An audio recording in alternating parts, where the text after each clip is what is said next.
Mossdale Cave Incident. It was June 24th, 1967, and 10 cavers were about to enter Mossdale Cavern to help clear some of the deeper passages and map them out. The two leaders of the group had already explored this cave before, which reassured everyone else. This particular cavern was known for its tight spaces and the very few areas where a person could fully stand. After a few hours inside, 4 of the cavers realized how difficult the cave actually was and decided to return to the surface. They noticed a cloudy sky, but nothing seemed out of the ordinary. The remaining cavers continued their descent until they reached the Far Marathon Passage, which measured only 18 inches by 12 inches with a small stream of water flowing along the bottom. Everything seemed to be going well, and the group on the surface soon noticed that it had started raining, so they took cover. Initially, the rain did not seem concerning, but the cavers inside began to notice rising water levels. When the water became alarmingly high, they decided to end the day's work and head back, even though they were still 3 hours from the entrance. Meanwhile, the surface group spotted something terrifying.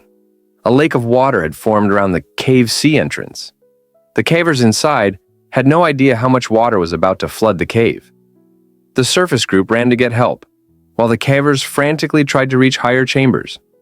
However, the water continued to rise, pressing toward their faces. Rescuers and hundreds of volunteers worked tirelessly, pumping water out of the cave and pumping oxygen inside, hoping that the cavers had found a safe chamber. Unfortunately, every one of the cavers drowned. Shaft sinkhole tragedy. It was May 28, 1973, and a group of 9 diving experts had planned a dive at Mount Gambier's shaft sinkhole. This sinkhole had a unique feature. There was only a tiny opening leading to a cave with a lake 20 feet below. From this opening, a beam of light went down into the cave and onto the lake, which was extremely helpful for the divers' orientation.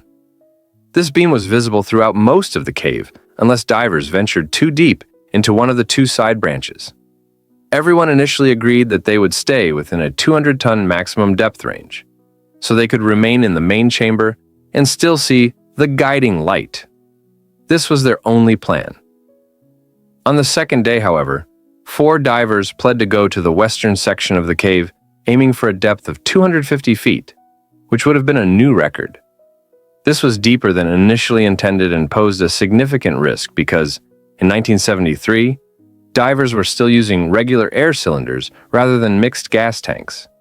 For this reason, they had to be more cautious as they went downwards, because nitrogen narcosis might have settled in.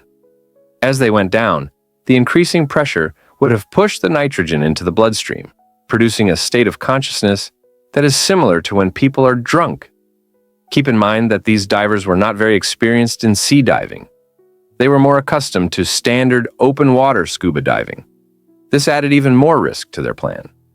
They started going downwards into the western section of the cave, and one experienced diver noticed that nitrogen narcosis was kicking in, so he immediately went back out.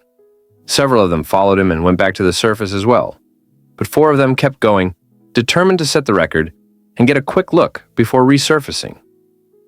After a minute or so, the group at the surface became concerned, realizing the 4 divers would soon exhaust their air supply. A few returned to the cave to find them, and they discovered a flashlight and a camera on the bottom, but no trace of the divers.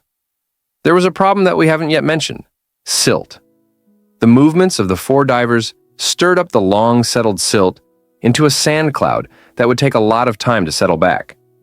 This reduced visibility to less than an arm's length, removing any hope for orientation for the underwater divers.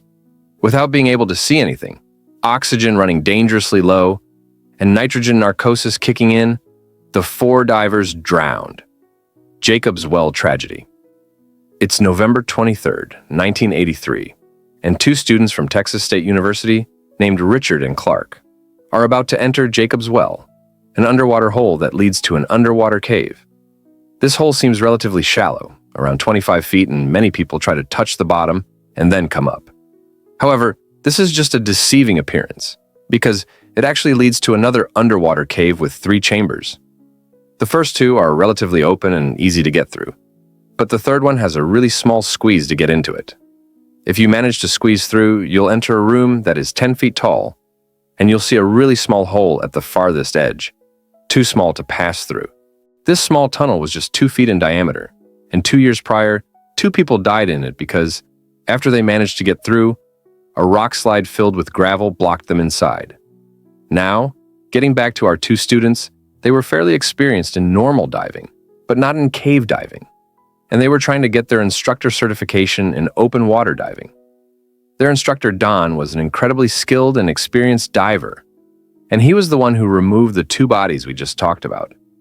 He used to constantly warn everybody to stay away from Jacob's Well since it's deadly, and he even tried to cover up the small hole that leads to the 4th chamber with some cement. But other divers reopened it and left a message that said, "You can't keep us out." Don himself almost died in Jacob's Well when he tried to enter the 4th chamber. A gravel slide trapped him in the tunnel. He almost resigned himself to death. His tank was empty, and he had swallowed some water when his survival instinct kicked in, and he started rapidly moving until he cleared enough gravel to escape. When he did, he saw his diving colleague extending a regulator for him to breathe. As he started resurfacing, the air inside his body expanded until he reached almost 4 times his normal body size. By the time he broke the surface, he was screaming in pain. His belly was huge because his stomach had completely ruptured. These stories caught the attention of Richard and Clark, who wanted to take a look for themselves, even though they didn't really know much about cave diving. On November 23, 1983, they went into Jacob's Well and reached the 3rd chamber where the small hole was located. Richard removed his tank to get through the hole and started going in while holding his tank. When Clark removed his own oxygen tank and tried to get in, he saw Richard's face and noticed Richard didn't have the tank with him anymore and was suffocating. Clark quickly reached for the regulator and gave it to him, letting him breathe again. They started passing the regulator back and forth as they made their way out, and somehow they managed to get through the tight squeeze of the 3rd chamber. They then began making their way toward the exit, until a terrifying sound caught their attention. A clank from their oxygen tank.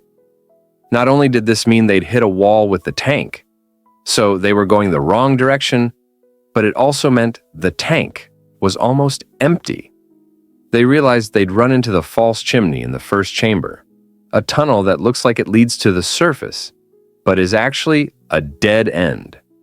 Clark managed to swim back to the surface and gasped for air after covering an incredible 75 feet in a single breath. Unfortunately, the same can't be said for Richard, who remained behind and drowned.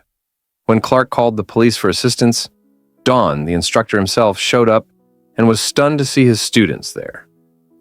If you want to discuss this video or suggest an idea for the next one, do well to subscribe to this YouTube channel for more. Thank you.